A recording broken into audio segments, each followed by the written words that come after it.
मेरी श्रीमती जी भी बैठी है यहाँ पर, तो पहले वो भी करवा चौथ का व्रत रखती थी और उनके साथ साथ मैं भी रखता था करवा चौथ का व्रत।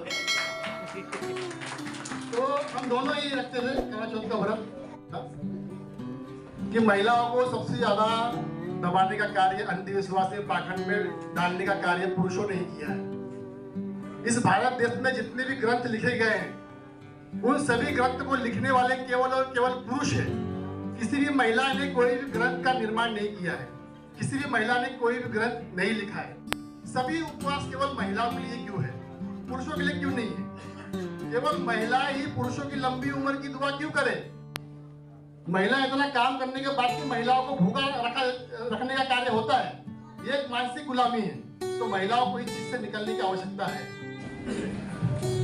महिलाओं के विषय में जब भी बातें होती हैं देश के अंदर, महिला यहाँ पर बैठी तो थोड़ा सा मैं 1 मिनट पे बोलना चाहूंगा कि महिलाओं को सबसे ज्यादा दबाने का कार्य, अंधविश्वास में पाखंड में डालने का कार्य पुरुषों ने ही किया है। इस भारत देश में जितने भी ग्रंथ लिखे गए हैं उन सभी ग्रंथ को लिखने वाले केवल और केवल पुरुष है। किसी भी महिला ने कोई भी ग्रंथ का निर्माण नहीं किया है, किसी भी महिला ने कोई भी ग्रंथ नहीं लिखा है। चाहे वो उपवास करने की बात हो, करवा चौथ की बात हो, तिलवा गंजी की बात हो, जुतिया हो, तमाम उपवास है। सभी उपवास केवल महिलाओं के लिए क्यों है, पुरुषों के लिए क्यों नहीं है? केवल महिला ही पुरुषों की लंबी उम्र की दुआ क्यों करे?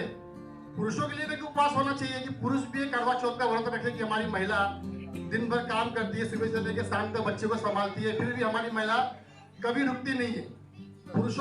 पुरुष जब काम पर जाते हैं, पुरुष को हफ्ते में 1 दिन का छुट्टी मिलता है, रविवार के दिन या वीकली ऑफ, लेकिन महिलाओं को 1 दिन भी छुट्टी नहीं मिलता है, छुट्टी नहीं मिलता। और ऊपर से उनके ऊपर तमाम आडंबर पाखंड डाल दिया जाता है कि हफ्ते में 2 दिन बिचारी लोग भूखे रहती है।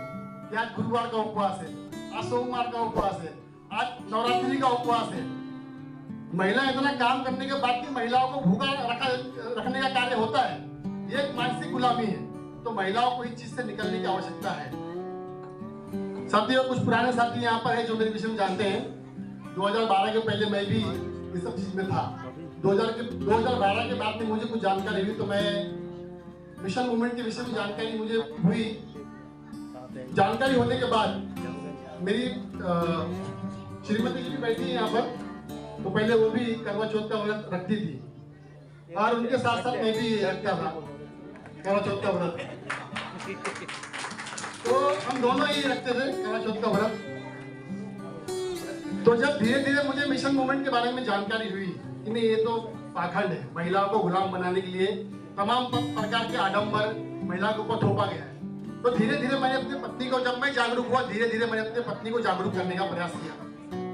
तो मेरी श्रीमती जी ने धीरे धीरे सब छोड़ दिए, नवरात्रि, गुरुवार, शुक्रवार सब छोड़ दिए। उन्होंने एक चीज पे वो आकर अटक गई और मेरे पास आई, बोली कि मैं सब तो छोड़ दी हूँ, खाली मुझे करवा चौथ का उपवास मुझे करने दीजिए, यह मुझे करने दीजिए कि 7 को छोड़ दिया, लेकिन 7 का पूछ को पकड़ के रखिए कि मुझे एक करवा चौथ का उपवास करने दीजिए, ये मुझे आपके लंबी उम्र के लिए करवा चौथ का उपवास मुझे रखना है। तो उस दिन मैंने अपने श्रीमती जी से कहा, पत्नी जी ने कहा कि ये आपके लिए कर रही हूँ, आपके रक्षा के लिए, सुरक्षा के लिए कर रही हूँ। मैंने श्रीमती जी से कहा कि पत्नी जी, मेरी रक्षा का विधान, मेरी सुरक्षा का विधान और हमारे पूरे समाज की रक्षा सुरक्षा का विधान तो बाबा साहब ने सन 1950 में संविधान में लिख गए। अब ये 30 बार मैंने किस काम के, अब ये 30 बार मैंने किस काम किए? 30 बार मेरी उम्र कोई बढ़ाने वाली नहीं है। मौत पर सभी की ठिकानी है, सभी को एक दिन मरना है। मेरी भी मौत एक दिन आएगी, मुझे भी एक दिन मरना है, लेकिन जब भी मैं मरूंगा अपनी मौत से मरूंगा। ये किसी जादू टोना, भूत प्रेत, चुड़ैल, शैतान, मैं किसी देवी देवता के प्रकोप से नहीं मरूंगा, जब भी मरूंगा अपनी मौत से मरूंगा। और जिस दिन मेरी मौत सामने होगी उससे हंसते हंसते कबूल करूंगा, लेकिन उस दिन मेरे सीने में बाबा साहब का नाम होगा, उस दिन में मेरे दिलो दिमाग में बाबा साहब का विचार होगा और मेरी जिंदगी का जो आखिरी शब्द होगा वो जय भीम होगा, जय भीम होगा। साथियों, वो समय अपनी पत्नी को समझाया, मेरी पत्नी को समझ गया, मेरी पत्नी की पिछले 8 वर्षों से करवा चौथ छोड़ दी है और अभी तक मैं मरा नहीं हूँ, मैं जिंदा हूँ। 8 वर्षों से मेरी पत्नी ने करवा चौथ छोड़ दी, लेकिन अभी तक मैं जिंदा हूँ, ये मैं जीता जाता उदाहरण आप लोग